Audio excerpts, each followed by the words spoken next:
क्या कभी आपने यह कल्पना की है कि एक ओर संसार का समस्त वैभव रख दिया जाए और दूसरी ओर किसी ईमानदार कर्मयोगी की मेहनत की एक बूंद, तब वास्तव में अधिक मूल्यवान क्या सिद्ध होगा? आज की कथा हमें ऐसे दौर में ले जाती है जहां शक्ति, प्रतिष्ठा और धन के घमंड का सामना सत्य, भक्ति और विनम्रता से हुआ था। बहुत समय पहले आर्यावर्त के उत्तरी भाग में सुवर्णगढ़ नामक एक समृद्ध राज्य था।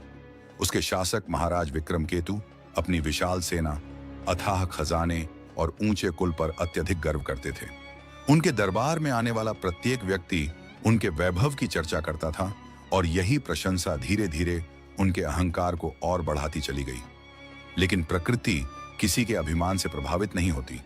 एक वर्ष ऐसा आया जब वर्षा ने राज्य से मानो अपना मुख मोड़ लिया। फिर दूसरा वर्ष बीत गया और तीसरा भी। कुएं सूखने लगे, तालाबों की मिट्टी फट गई, खेत धूल के मैदान बन गए। नगर और गांव दोनों संकट में डूब गए। लोग भोजन और पानी के लिए संघर्ष करने लगे। राजमहल के भीतर अभी भी ऐश्वर्य की चमक थी, परंतु राज्य की जनता कष्ट झेल रही थी। समस्या का समाधान खोजने के लिए राजा ने दूर दूर से विद्वानों, ज्योतिषाचार्यों और अनुष्ठान विशेषज्ञों को बुलाया। अनेक यज्ञ हुए, दुर्लभ सामग्री अर्पित की गई, किंतु आकाश में बादलों का कोई संकेत दिखाई नहीं दिया। इसी बीच दरबार के प्रधान पुरोहित सोमदत्त ने एक विचित्र प्रस्ताव रखा। उन्होंने सभा में घोषणा की, राजन, यह केवल प्राकृतिक संकट नहीं है। देवताओं की कृपा पुनः प्राप्त करने के लिए हमें एक विशेष परीक्षा करनी होगी। दरबारियों ने उत्सुकता से उनकी ओर देखा। सोमदत्त बोले, राजमहल के प्रांगण में लोहे का एक विशाल आसन स्थापित किया जाए। फिर पूरे राज्य में घोषणा कर दी जाए कि जो व्यक्ति पूर्णतः निष्कलंक और सच्चे हृदय वाला होगा, उसके स्पर्श मात्र से यह लोहा स्वर्ण में परिवर्तित हो जाएगा। उसी क्षण वर्षा का मार्ग भी प्रशस्त होगा। राजा को यह सुझाव अद्भुत लगा और उन्होंने तुरंत आदेश दे दिया। परंतु पुरोहित के मन में कुछ और ही चल रहा था। राज्य की सीमा पर बसे एक छोटे से ग्राम में एक संत पुरुष रहते थे। उनका नाम संत रैदास था। वे अपने श्रम से जीवनयापन करते, लोगों को समानता का संदेश देते और ईश्वर भक्ति का मार्ग समझाते थे। सामान्य जन उनके प्रति गहरा सम्मान रखते थे। यही सम्मान सोमदत्त को खटकता था। वे नहीं चाहते थे कि समाज का एक साधारण कारीगर लोगों के हृदय में इतना ऊंचा स्थान पाए। इसलिए उन्होंने योजना बनाई कि इस परीक्षा के माध्यम से संत को सार्वजनिक रूप से असफल सिद्ध किया जाए। कुछ ही दिनों में पूरे राज्य में घोषणा कर दी गई कि प्रत्येक नागरिक को उस लोहे के आसन की परीक्षा में भाग लेना होगा। जो स्वयं को पवित्र और धर्मनिष्ठ मानता है, वह आगे आए और अपने स्पर्श से चमत्कार सिद्ध करे। लोगों में उत्सुकता फैल गई, लेकिन किसी को यह अनुमान नहीं था कि यह आयोजन केवल एक परीक्षा नहीं, बल्कि सत्य और अहंकार के बीच होने वाला एक ऐतिहासिक संघर्ष बनने वाला था। अगली सुबह राजमहल के विशाल मैदान में एक अनोखी व्यवस्था की गई। खुले आकाश के नीचे एक भारी भरकम लोहे का आसन स्थापित किया गया, जिसकी चमकती सतह धूप की किरणों को परावर्तित कर रही थी। राज्य भर में यह समाचार फैल चुका था, इसलिए हजारों लोग वहां एकत्र हो गए। तपती गर्मी के बीच दरबार आरंभ हुआ। सबसे पहले विद्वान पंडित आगे बढ़े।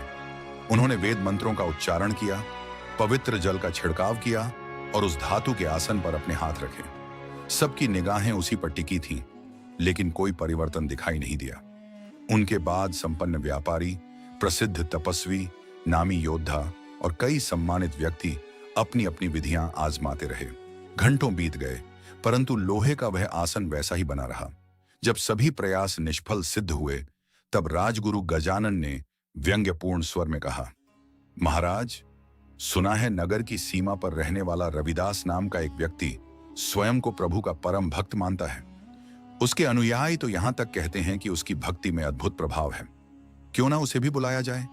यदि उसकी साधना सच्ची है तो वह इस धातु को स्वर्ण में परिवर्तित कर देगा, और यदि असफल रहा तो उसके भ्रम का अंत कर दिया जाए। राजा वीरभद्र को यह प्रस्ताव पसंद आया। उन्होंने तुरंत सैनिकों को आदेश दिया कि रविदास को दरबार में उपस्थित किया जाए। उधर नगर के बाहरी हिस्से में स्थित अपनी साधारण कुटिया में रविदास अपने दैनिक कार्य में लगे हुए थे। उनके हाथ जूते बनाने के काम में व्यस्त थे। पास ही पानी से भरा एक छोटा लकड़ी का पात्र रखा था, जिसका उपयोग वे अपने काम के लिए करते थे। कुछ ही देर में सैनिक वहां पहुंचे और उन्हें राजाज्ञा सुनाई। रविदास ने बिना किसी चिंता के उनकी बात सुनी। उनके चेहरे पर वही शांत मुस्कान बनी रही। वे विनम्रता से बोले, मैं कोई चमत्कारी पुरुष नहीं हूं, मैं तो केवल प्रभु का स्मरण करते हुए अपना कर्तव्य निभाता हूं। फिर भी यदि राजा ने बुलाया है तो चलना उचित होगा। इतना कहकर वे सैनिकों के साथ महल की ओर चल पड़े। उनके वस्त्र साधारण थे, पैरों में कोई जूता नहीं था और हाथ में उनका कार्य उपकरण तथा पानी का छोटा पात्र था। जब वे राजसभा में पहुंचे तो वहां उपस्थित कई लोगों ने उन्हें तिरस्कार की दृष्टि से देखा। कुछ दरबारी उपहास करने लगे। यही है वह व्यक्ति, किसी ने कहा, जिसके कपड़ों से मेहनत की गंध आती है, वह भला देवताओं को कैसे प्रसन्न करेगा। उनकी बात सुनकर राजगुरु भी मुस्कुरा उठे। राजा वीरभद्र ने गंभीर स्वर में कहा, रविदास, तुम्हारी भक्ति के अनेक किस्से सुने हैं, आज सत्य सामने आ जाएगा। यदि तुम्हारे ईश्वर की कृपा वास्तव में तुम्हारे साथ है तो इस लोहे के आसन को स्वर्ण में बदल कर दिखाओ, अन्यथा तुम्हें कठोर दंड भुगतना होगा। पूरा प्रांगण शांत हो गया। हर व्यक्ति उत्सुकता से रविदास की ओर देखने लगा। लेकिन आश्चर्य की बात यह थी कि रविदास ने उस आसन की ओर विशेष ध्यान तक नहीं दिया। उनके चेहरे पर करुणा और शांति का अद्भुत संगम दिखाई दे रहा था। कुछ क्षण बाद उन्होंने राजा की ओर देखा और शांत स्वर में कहा, राजन, तुम्हारा मन उस वस्तु के पीछे भाग रहा है जो केवल चमक देती है, जीवन नहीं।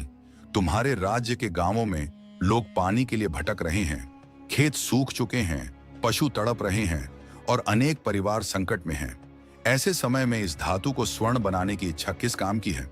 उन्होंने आगे कहा, यदि यह आसन स्वर्ण का भी बन जाए तो क्या इससे किसी प्यासे के होंठों को जल मिलेगा?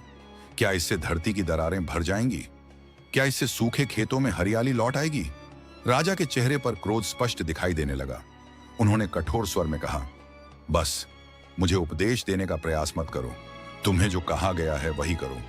अपने सामर्थ्य का प्रमाण दो, अन्यथा परिणाम भुगतने के लिए तैयार रहो। राजा के शब्दों के बाद भी रविदास के चेहरे की शांति नहीं टूटी। वे केवल हल्के से मुस्कुराए, मानो उन्हें किसी बात का भय ही न हो। राजा के सामने खड़े संत ने शांत स्वर में कहा, महाराज, संसार में लोग ऐसे चमत्कार की तलाश करते हैं जो धातु को स्वर्ण बना दे, परंतु सच्चा चमत्कार तो मनुष्य के विचारों और उसके सत्कर्मों में छिपा होता है। ईश्वर किसी पत्थर में नहीं बल्कि सच्ची निष्ठा और परिश्रम में निवास करते हैं। यह कहकर संत धीरे धीरे सभा से आगे बढ़े। सभी को लगा कि वे उस विशाल धातु के आसन की ओर जाएंगे जिसे लेकर इतनी चर्चा हो रही थी, किंतु उन्होंने दूसरी दिशा का रुख किया। महल के एक कोने में वर्षों से उपेक्षित भूमि पड़ी थी। सूखे की मार से धरती जगह जगह फट चुकी थी और उसके बीच एक बेजान वृक्ष खड़ा था जिसकी शाखाएं जीवनहीन प्रतीत होती थीं। संत उस वृक्ष के समीप पहुंचे। उन्होंने अपनी आंखें मूंद लीं और पूर्ण श्रद्धा के साथ प्रभु का स्मरण करने लगे।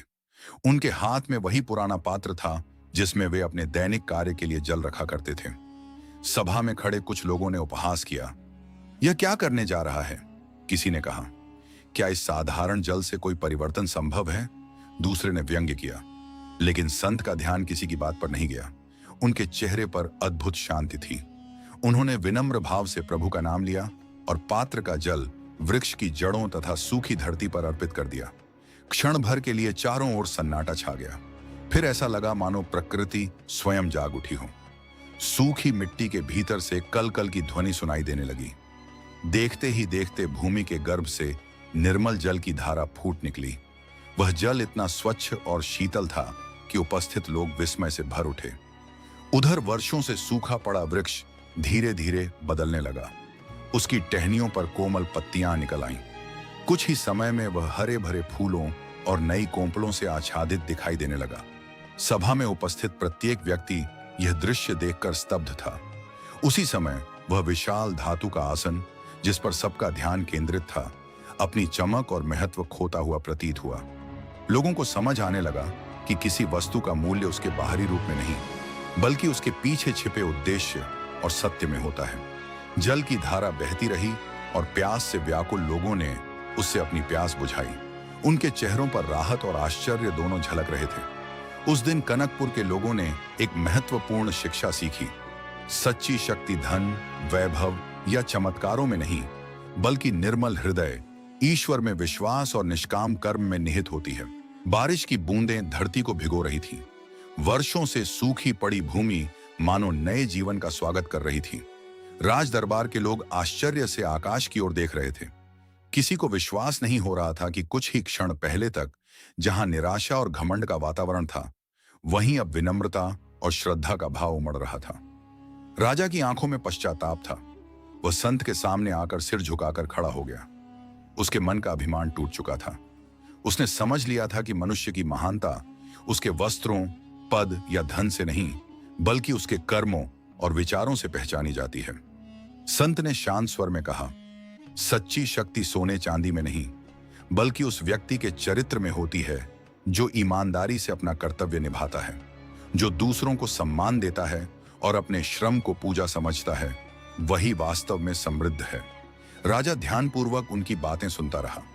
उसे एहसास हुआ कि उसने वर्षों तक बाहरी वैभव को ही सफलता का प्रतीक माना था, जबकि वास्तविक संपत्ति तो सदाचार, करुणा और परिश्रम है। संत आगे बोले, जब मन निर्मल होता है तब साधारण वस्तुएं भी पवित्र बन जाती हैं। ईश्वर को पाने के लिए दूर दूर भटकने की आवश्यकता नहीं। यदि हृदय में प्रेम, सेवा और समानता का भाव है तो वही स्थान तीर्थ बन जाता है जहां आप खड़े हैं।